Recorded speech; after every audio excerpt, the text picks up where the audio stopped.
If you're curious what Canada's politicians are doing to combat violence involving firearms, here's a great example for you. In 2015, the Conservatives passed Bill C-42, the Common Sense Firearms Licensing Act.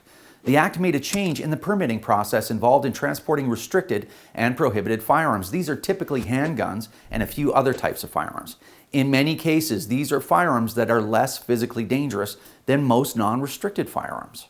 In 2014, to transport a restricted or prohibited firearm, let's say to and from a shooting range, you'd need to be licensed for that firearm, physically have your license on you, carry the registration certificate for the firearm, and carry yet another piece of paper called an authorization to transport, or ATT. It varies from province to province, but here in British Columbia, the ATT allowed you to transport your firearm to and from an approved shooting range, to and from a gunsmith, to and from a peace officer, or to a border crossing to attend a shooting event. The change brought in by Bill C-42 consisted of all the same conditions as before, with the addition of to and from a gun show, and now you don't have to carry the physical piece of paper with you. Did you get that? All of the same conditions still exist, but you just don't have to have the physical paper with you. That was the extent of the change in the law. But what did politicians have to say about this provision? The Liberal Party at the time released this meme, claiming that the changes would put restricted and prohibited firearms outside of shopping malls, grocery stores, and sports arenas. The NDP public safety critic Randall Garrison had this to say.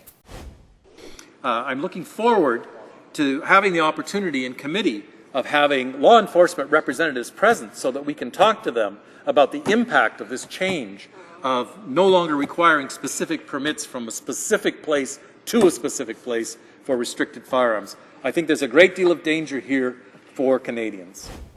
And now the Liberal Party majority says they will spend millions implementing a bill to ensure gun owners have to carry the physical copy of the ATT again. Is this going to stop all those midday gang shootings? Maybe we should just revoke all of the criminals' ATTs. Oh yeah, they don't even know ATTs exist. This is a real-life example of what's going on in our political system. A couple of things to consider. This is why legal gun owners are unwilling to participate in these deceptive political games. And now that you know a little bit more about this issue, you can see that politicians have no real answers to these problems. They promote irrational fear of your fellow citizens and do nothing to solve the real issues. Criminal use of firearms is not solved by theatrical performances in the House of Commons, nor increasing regulation on people who aren't currently breaking the law. If you truly care about reducing gun violence, take an interest and do some research. Find more information and the law itself at gundebate.ca.